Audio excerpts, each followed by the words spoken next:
right. So it's the last week here. You guys are probably busy on your presentations, final topics, and papers. So I just want to kind of go over the course as sort of main topics we've covered, and also kind of this will also serve as sort of the uh, final review for the final as well, which is a take-home exam, which I've given examples of, and I'll explain that a little bit as well. And the main sort of components of the course was Japanese concepts, mainly from the Japanese mind. Talks about public and private, social harmony, those kind of ideas. We talked a lot about Japanese culture, food, geography, festivals, art and literature, religion. And then we talked a lot about Japanese history. I mean, I'm a historian, so that's obviously my sort of um, uh, interest. But I mean, hopefully the history helped put all of this stuff into context, right? And see how these are. And then this is Mount Fuji. If you're Fujisan, if you're unfamiliar, and kind of, I think this sort of encapsulates sort of the Japanese-ness, right? This nice sort of sense of nature that pervades a lot of what we've talked about. So I'm just going to kind of go through these concepts a little bit, these three phases: Japanese concepts, culture, and history, as we've sort of talked about them over the course of the semester. It's sort of a review. You can look at this a little bit more in depth on your own time, and kind of review it for your final as well. So the Japanese mind, we had one, two, three, four, five, six readings of this. And again, this is one point in your final. I want you to take one of these readings and sort of explain it a little more in depth as one component of your take-home final. So just kind of to review Hone and Tatamai, right? This sort of public and private. How do you maintain social harmony? What do you keep to yourself? Hone, what do you say in public? How do you relate? And the different sort of variations there. And we've seen that a lot, right? That Japan is very much community oriented, right? You want to kind of present. You want to kind of create social harmony, right? This sort of idea that the nail that sticks up gets hammered back down, right? That's kind of a idea here, and then so you can kind of see that in these sort of concepts, right? Kisetsu and the importance of seasons and nature to Japanese art, culture, festivals, cuisine. I mean, is really deep.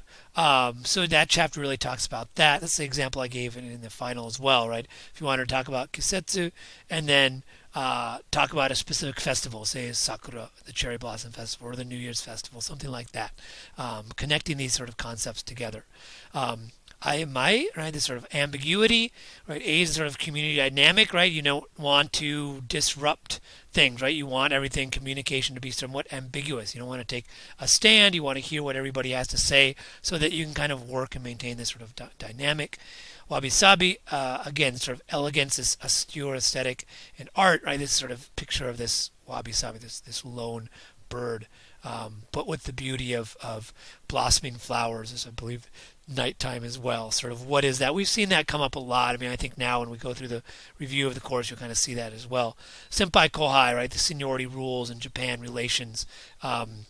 We've seen that. I mean, you can see that reflected in the political sphere of the emperor and sort of the honorifics there to the sort of.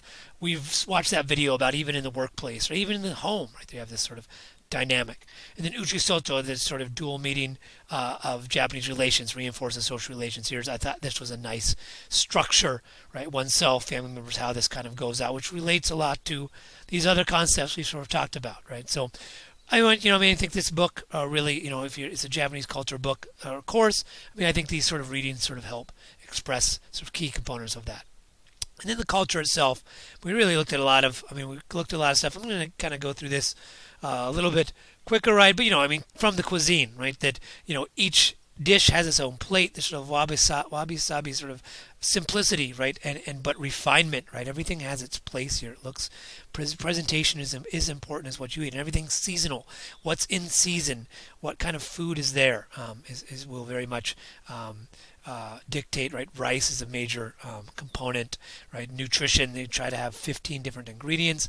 Itadakimasu is what you say when you get your food, sort of bon appetit, if you will, and gochiso sama deshita, right? Thank you very much for the food. It was great. Kind of goes to kind of ideas. We talked about Japanese geography, so hopefully you're familiar with that. The 5 main islands here, the 8 different regions, Hokkaido, Honshu, um, uh, Kanto, Chibu, Kansai, kind of down here, Okinawa down south, right? Kyushu, right, sort of in the middle there. Kyushu's down here. And then there's 47 prefectures. You don't need to know all of them. Major cities, I think people are familiar with. Um, the major ones, hopefully we've covered those. That's why I thought those presentations were good to kind of cast a wide net of different parts of Japan. But hopefully you're more familiar with this as well. Festivals we talked about. I mean, there's a lot of them. New Year's festival, Setsubun, sort of the first day of spring. How these festivals are related to the Chinese calendar. We talked about Girls' Day. We just celebrated Boys' Day with sort of Golden Week. Summer festivals are important, and then these numerous local festivals. I really like people's presentations on these. It really were good. I mean, there are a lot of random ones here. My favorite was the Crying Baby Sumo Festival, right, to give good luck. Thought that was a fun little festival. Japanese arts, again, we covered a lot of that. Music, koto, taiko, dancing, Shinto dance, no theater. Martial arts, a lot of people did, kind of the distinction between pre-Meiji and post-Meiji. Folk tales and ghost stories, Momotaro, and then sort of, the Peach Boy, ghost stories. People did a lot of good stuff with that. Sumo is important, right? I asked my father-in-law who his favorite sumo wrestler was. We were chatting the other day, and he said Chio no Fuji, right? This guy, he's Yokozuna from 1981 to 1991. The thing about him is he was kind of smaller than the rest, but he was super muscular, and he really relied on technique. So that's why he was really popular with a lot of people. That he wasn't like the biggest, but he was the most refined. So if you want to look at some sumo wrestlers, you can talk about that as well. We talked about the Japanese tea ceremony. We went and had Japanese tea. Thought this was, this really combined a lot of, history, culture, art, all of those sort of in there. Relationships, social dynamics, refined there, right? So I thought that was really good. So you can kind of look over this. Senno-rikyu, I think people should be familiar with as well. And, if you ever are in Leo Kalani Park, feel free to stop by the tea house and get yourself a cup of tea or take your friends there. Japanese literature, we talked a lot about this, right? Tale of Genji, the earlier historical texts, Tale of Genji, the Heian period, Tale of Heike, sort of post-Heian period, these sort of larger sort of epics. Poetry, we sort of talked about. Haiku, right? This is sort of famous haiku, the old pond, frog jumps in, plop, sound of water. Contemporary literature, again, this is Haruki Murakami. Kafka on the Shore is one of my favorite books of his. This is Ampame, another person we didn't sort of talk about. This is sort of Ampame is super popular, sort of the Mickey Mouse of Japan. A lot of kids like him. He's got the bread face. Films. We talked about all that, so go through that. Shintoism, if you want to look at that a little more in depth, we talked about that. It's religion in Japan. These kami. Amaterasu is important there. The shrines, Issei, the Shinto festivals are important as well. Buddhism in Japan, we talked about, coming in Nara, coming over from China. Heian periods where it really gets sort of established. Kamakura period, sort of new forms. Amitabha, Bodhisattva. That's what we're going to look a little bit more at the Hilo Hongwanji, but we didn't quite get there. But the Amitabha Bodhisattva, Lotus Sutra, and then Zen Buddhism we talked about quite a bit. Zen Garden, which I should have talked about a little more, but this idea that, you have this sort of mindfulness, right? That you make these lines and it's this beauty. It gets you sort of this thoughtful meditation, right? Founded by Bodhidharma. A lot of people see him as a founder of Zen Buddhism. We have Zazen. We went to the Taishoji sitting meditation as well. The Japanese history, again, I just kind of gave these for your reference. Again, you don't need to go through these too much, but Jomon period, the Ainu peoples, Kofun is the Temple Mounds, Asuka, Nara, right, this first empire here. Heian Japan, we talked about sort of the Japanese Golden Age. Here's a little breakdown of the Heian chronology. Again, early Heian, Fujiwara period. This is also the Tale of Genji period. Late Heian, sort of the different rivaling families and clans. You can look at that a little more in depth. Feudal Japan, right, sort of breakdown, military rule, feudal society, this sort of castle world. Again, Kamakura period, Ashikaga period, sort of sort of the Mongol invasion in this world, sort of this transitions to sort of feudal, different sort of every sort of daimyo is sort of its own little world. Samurai is important, right? And then the peasants, and then the unification. Oda Nobunaga, Hideyoshi, and Ieyasu are the major characters there. Again, we sort of talked about those.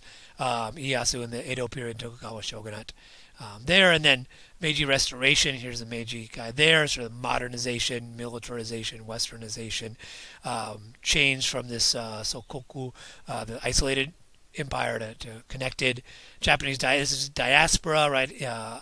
King Kalakaua goes to Japan, and then you have this labor. A lot of laborers in Japan coming over working sugar plantations. Also go to America as well, the Anti-Immigration Act, and then World War II internment, also 442nd, if you want to put in there as well. Japanese also went to South America. It doesn't really get talked about too much, but there's a large population of Japanese in Brazil and Peru, other places as well. Taisho, this emperor imperial period, this sort of starts to kind of be more democratic and works in World War II, and then becomes sort of fascist, ultra militaristic during the Showa period. He's the Emperor Hirohito, Showa emperor here. Japanese imperialism, Manchuria, China, mainland China, East Asia, Pearl Harbor. And then World War II, again, I mean, this is just an overview of the Allied offensive. After post-Pearl Harbor, United States start moving in midway, and then sort of island hopping, ultimately, sort of attacking the Japanese mainland, and then the atomic bombs, and then Japanese surrender in 1945. Post-war Japan, we sort of talked about this U.S. occupation, reform and recovery, this economic miracle, right? That in the from the Japan recovers quite quickly, invests, especially United States investment, especially in the Korean War, to re-kickstarts industry, and then becomes a world leader, second largest economy in the world, sort of economic miracle. That in the 90s sort of breaks down, and you have sort of an economic decline. The 90s, 2000s still sort of persists today, sort of a recession. But Japan is still, very much a world power. So you kind of see very quickly post-war Japan, the second half of the 20th century, Japan is recovered. Cultural, changes as well. There were definitely some issues as Japan transitioned 1960s, particularly sort of internal unrest, and this economic unrest, especially in the 90s, but coming along. And then 21st century, most populous nation, third largest economy, relatively low crime rate, median age is still, the age issue is an issue in Japan.